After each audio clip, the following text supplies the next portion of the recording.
Hello, share ko lang. May problema kasi ito sa sasakyan ko. Kapag inano ko, merong engine check. Yan, hindi mamamatay yan. Ang ginawa ko, pinay-scan ko. Tapos natagpuan oxygen sensor. Tapos pinakita sa akin kung saan matatagpuan yung oxygen sensor. Tapos bumili na rin ako ng pyesa. Ako nagagawa. Kasi pag sila gumawa, sobrang mahal din eh. Ang labor, ayan o. Ito yung lower, ito yung upper. Ayan, so papakita ko sa inyo kung paano to ikabit. Well, mura lang naman to.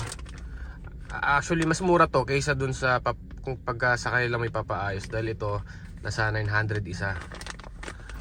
Pero isa lang ang papalitan ko dyan.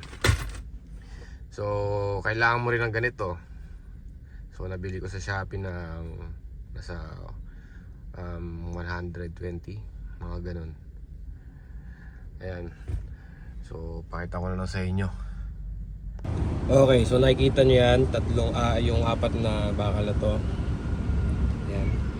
Nakakabit dyan ito. Paligay, yan. Okay, huhugutin nyo lang yan. Tapos ito yung sa oxygen sensor. Ayan, ito. Natanggal ko na eh. Nakakawit yan dito. So hugutin nyo, pahatak, tsaka nyo mababaklas yan. Tapos ayun yung oxygen sensor. Ewan ko kung nakikita nyo, pero nandun. So natanggal na natin to. Medyo mahirap. Naka-clip siya ron. Kaya sinira ko na to. Ang hirap tanggalin. Kasi may ano naman yan eh. May kasama na ito.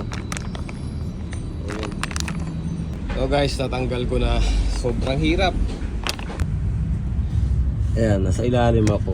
So nakabit ko na yung bago ito. Ang hirap. Sobrang hirap. Kasi yung pantanggal, hindi nagkakasya. Ayun. So tapos na tayo. Nakabit ko na yung oxygen sensor natin. Ito yung luma. Ayan. Shoutout kay Tatay Benny, tsaka sa salamat sa pagpahiram sa akin ng maikling Rashi. At dito sa garahe niya. Thank you, Tatay Benny. Ayan, so ibabalik na natin itong baterya.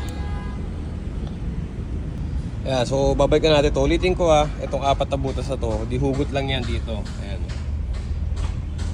Okay.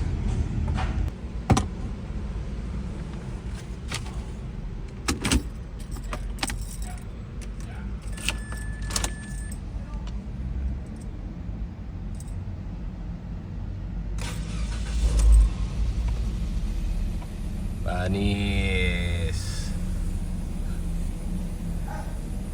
Alright. Nakatipid na naman ako.